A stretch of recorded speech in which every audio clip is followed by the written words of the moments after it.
Kumusta guys? Nanonood kayo ng The News Listener by Angelo. Now, kung natatandaan nyo, si Rowena Guanzon ay naging unhinged nung pumutok yung video na pinagsisigawan niya tong couple. Okay? At may napanood akong video galing kay Attorney Bueno at napag-alaman ko pala nga hindi sila Chinese. They're more like citizen sa ating bansa. Tapos, yung babae daw, isang attorney. Okay? Itong nakakatawa. So, merong video na mayroong sinabi si Sen Edu, o kung hindi nyo alam kung sino si Sen Edu, siya po pala ay si former secretary, political analyst na si Ronald Llamas. So, anong nangyari? Mukhang may sinabi siyang komento about kay Rowena Guanzon, yung kanyang pag-uugali na inilabas doon sa isang mall. Okay? So, nagkomento si Sen Edu at mukhang hindi nagustuhan ni Rowena Guanzon. Okay? So, panoorin natin to guys. At as usual, magbibigay tayo ng komento about sa mga pinagsasabi ni Rowena Guanzon. Okay, so let's watch this. Very friendly. Politiko din naman ako, nag-commissioner ako, lahat ng mga ito, nagtingin ng tulong sa akin. Sige, magbangayan tayo. Sasabihin ko sa public, yung mga iba dyan sa inyo, tried to bribe me, or tried to bully me, or told me to appoint so-and-so in their province. Diba? Diba, Leo? Yes, kaya ako, I have manners, diba? Kaya, hindi ko sila gagalawin. Oh, wait. Sinabi niyang I have manners. So, ano sa tingin niyo nangyari doon sa isang mall? Meron ba siyang talagang manners? Para sa akin, hindi. Wala eh. Diba? Unbecoming. Especially attorney siya. Diba? At sa mga abogado, dapat meron silang ipinapakitang code of conduct at yung pag-uugali bilang isang abogado kahit na nasa publiko ka. Di ba? Okay. Kung hindi nila ako binibwisit, ito si Llamas eh. O, yan na. Ayan, ito yan ang entrada niya kay Secretary Llamas. Wala ka ng trabaho, political analyst ka na bigla. Ay puta, wala kang PhD. Wait. Balik natin ng konti. Wala ka ng trabaho, political analyst ka na bigla. Ay puta, wala kang PhD. Oh, 'di ba? Ay, grabe yung 'di ba? Yung kanyang pagsasalita, meron pa siyang P-word. Tapos kumbaga, sinabihan pa niya ng wala kang ang PhD. Oh, so siya ba yung merong manners? 'Di ba? Parang siya entitled person eh. 'Di ba? Oh, kumbaga nakakawalang gana. Oh, sige, continue natin. Ito pa yung si Tiangki, at least may PhD yun. Ano ba yung political analyst mo? Yan yung mga walang trabaho eh. O, di ba? Pangalawang beses na yung sinabi niya na P-word. Di ba? Abogado yan sige, continue natin. Alam mo, kinakante ako nitong Llamas. Ang pangit naman niya. Pangit daw. Grabe. Sige. Buti na lang hindi siya nagbakla. Kung magbakla siya, pangit ng bakla. Tapos ginamit siya pang yung salitang bakla. 'Di ba? Grabe yung pag-uugali. Kumbaga hindi naman bakla si Sen Edu, pero para gamitin mo yung salitang bakla para insultuhin ang isang tao na nagkomento lang sa pag-uugali mo, parang naman yun. Below the belt naman yun, di ba? At ginamit mo pa yung salita niyan, which meron tayong mga kababayan sensitibo sa ganitong paggamit para insultin ng isang tao. Okay. You know, Dio, ang ayaw ko dito, they're taking advantage. Kasi ang nililabel nila akong DDS, kaya binabalatan nila ako kasi takot sila na magsenador ako. Oh, so sinabi niya, binilabel daw siya na DDS. Oh, galit na galit ha. Ayaw niyang malabel ng DDS. Ang problema natin sa sinabi niyang ito, almost all of the pictures na mga DDS mouthpiece, mga si Banat Bay, meron siyang vlogger, tapos nakipag-meeting siya kay Robin Padilla. Ang daming pictures na kasama halos puro DDS. Tapos ayaw mong i-label na DDS ka? Diba? Parang ano kalokohan. So, klarong-klaro sa mga kakampings na hindi siya kakamping. Isa siyang Duterte diehard supporter. Okay? O sige, continue natin. At tapos, sinabi niya pang may plano siyang maging senador. Okay? So, balik natin konti. Ang nililabel nila akong DDS, kaya binabalatan nila ako kasi takot sila na magsenador ako. Kasi takot daw sila mag-senador si Rowena Guanzon. So, parang kung iisipin mo, mukhang meron siyang plano maging senador. At sa aking palagay, mukhang gagamitin niyang kung manalo man siya, okay? Hindi ito magiging benefit sa mga progressive groups. Kasi yung mga kakamping o mga dilawan, progressive groups. At hindi yan mga Marcos, hindi yan mga Duterte, okay? So, pag naging senador yan, ang magbe-benefit yan, yung mga Duterte. Kasi kalaban niya yung Marcos government. At sa aking palagay, ginagawa niyang, kinukuha niyang take advantage or tinitake advantage niya yung pagiging isang kakamping at pagiging sa nangyari sa kanya doon sa isang mall. Kasi if you want to be well-known, para sa aking palagay, kung gusto mo maging well-known at mapag-usapan ng publiko, dapat gumawa ka ng eksena. So, ito yung ginawa niya, di ba? Na sinabihan daw siya na magmask, bakit ka pumunta ng mall nga inuubo ka. I understand na yung kanyang punto dapat hindi siya pagsabihan, dapat meron siyang privacy, pero syempre you're in the public space, di ba? At kung pinagsabihan ka man lang, bakit concern lang naman siguro yung tao, di ba? At hindi mo na kailangang taasan yung boses mo para lang sabihan mo sila na wala ka namang Gucci, wala ka namang Rolex. O tapos sasabihin mo mata pobre, siya naman talaga yung mas mata pobre doon sa kumpara doon sa nagsabi sa kanya. At guys, hindi natin nalaman yung side ng pinagsisagawan ni Rowena Guanzon. 'Di ba? Yung side niya lang yung ating nalaman. Pero yung side ng taong yung mag-asawa hindi natin alam. So hopefully, kung gagawa niya to ng issue at kumbaga sa English, milking the cow para mapag-usapan at mas bumango ang kanyang pangalan, sana lumabas yung mag-asawa at ma-shed light or para malaman natin yung kanilang side, di ba? So yan. O sige, continue natin, tapusin natin to. Diba? Diyos ko niya, mas bagay naman ako magsenador kaysa sa iyo. Pero hindi naman nagsasabi si Senedo na magiging senador siya Siya mismo nagsasabi, di ba? Na meron talagang siyang plano. Okay? Sige, continue. Ba't ba na? Maawa ka naman sa Pilipinas kung ikaw magsenador.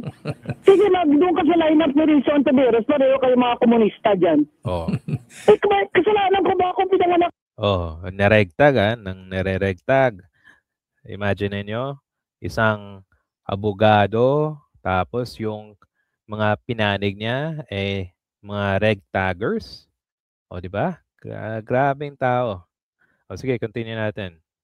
Ako na hindi ako mahirap, kaya hindi ako nagkomunista. Oh. Eh, bro, O, di ba? O, sabi niya, kasalanan niya ba nga hindi siya mahirap? Tapos hindi siya nagkomunista? Hindi naman, kung pag-uusapan ang pagiging komunista, ang pag-label sa mga communist, okay? Meron ding, sa pagkakaalam ko, yung sinusuportahan ng mga Duterte, siyempre, ah, Chinese Communist Party. O, di ba? O ngayon, yun ang ginagamit nila kung kalaban ng mga DDS, eh, tinatawag nilang komunista. Oo. problema sa inyo, gusto nyo komunista, sosyalista. Ay, pwede ba hindi ako bagay dyan? Sosyalista ako? Oo. O, di ba? Grabe na tao. Kumbaga, hindi siya parang abogado dito eh. Entitled siya na tao. At kumbaga pinagmamalaki niya pa na hindi siya sosyalista siya. Ah, sinasabihan niya si Senedo ng masasakit na salita katulad ng bakla daw siya, pangit, ano pa, dapat dapat kasi mahiya si ano, si Rowena Guanzon sa mga pinagsasabi niya, especially abogado siya, 'di ba? Now, ito, tingnan natin yung reaksyon ni Senator Edu or uh, his real name which is Ronald Llamas, okay? Papakita ko sa inyo guys dito sa Facebook. Wait lang, medyo loading eh. Okay. Kung anong reaction niya, okay? Kasi kung dito si Rowena Guanzon ay mukhang pikon na pikon, okay? Pero kay Senedo ay ibang-iba, okay? So pakita ko sa inyo. Galing sa DZMM. Dito. Ah,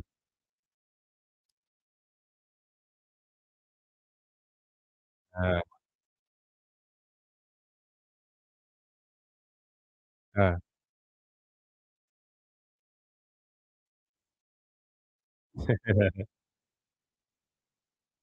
Oh, 'di ba? Oh, sarcastically, oo.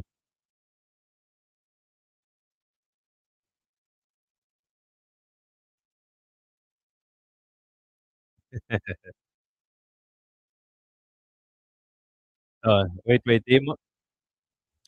Move forward natin guys. Oh, ito. Kung ano ang reaction niya, tinanong siya ni ano, ni Sir, sige continue natin. Ito.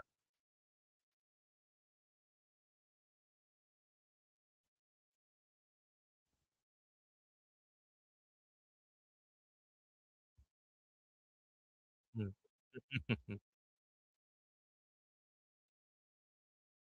Oh, yeah. Mm, mm. Ah, oo.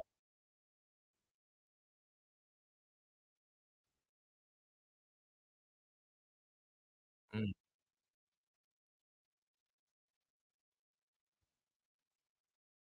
Hmm.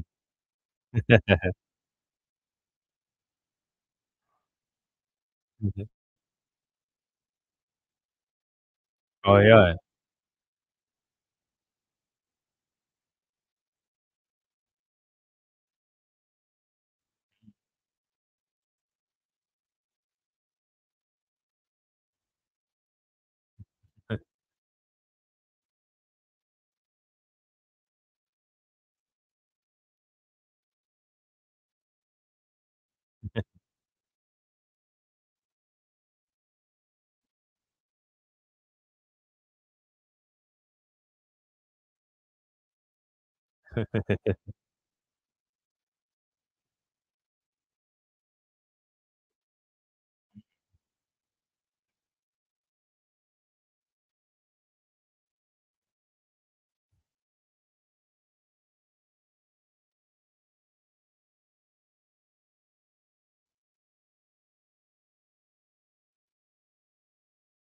Ito.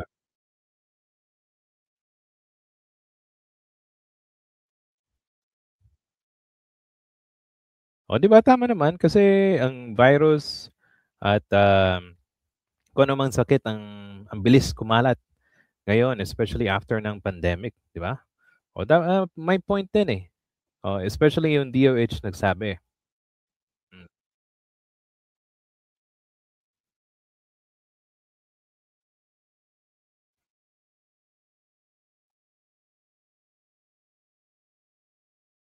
yeah.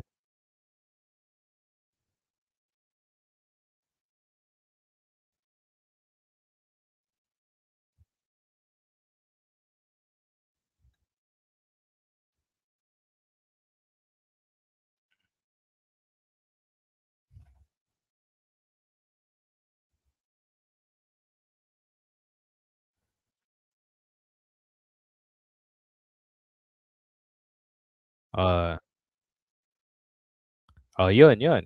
'Di ba kalmado yung response ni Sec Edu.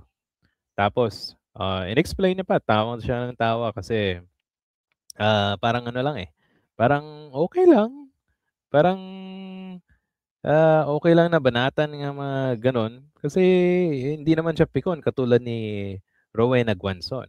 At sinabi niya, lastly, stop muna tayo diyan, na, ah, mayroong code of conduct yung mga abogado kahit na sa being a private or in the public, area, 'di ba?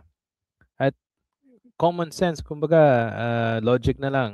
Siyempre kung abogado ka dapat yung yung natutunan mo sa eskuwelahan, sa law school, eh, dapat ina-apply mo all the time. Kaso nga lang, eh, si Rowena Guanzon, mas nauna yung kanyang pagyayabang, pagiging mayabang, matapobre at, bumanat lang, 'di ba? Here guys, ito pala yung isa sa mga videos na hinahanap ko. Papakita ko sa Facebook page ni Wilfredo Garrido. I believe, he is an attorney. Ito pakita ko sa inyo guys, ha. Yan, yan. Ito I think sa Iloilo 'to, eh. Sige, sige. Yan, nagwawala siya.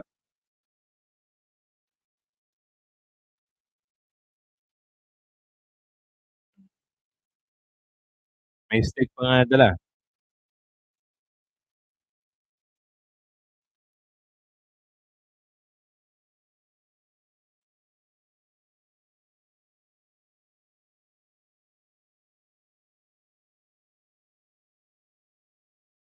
Hmm.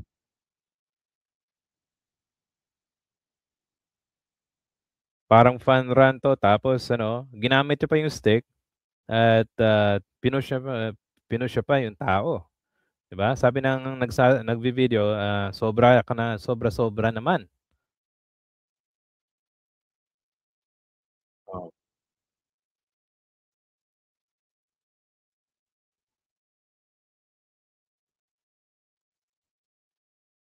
Hmm.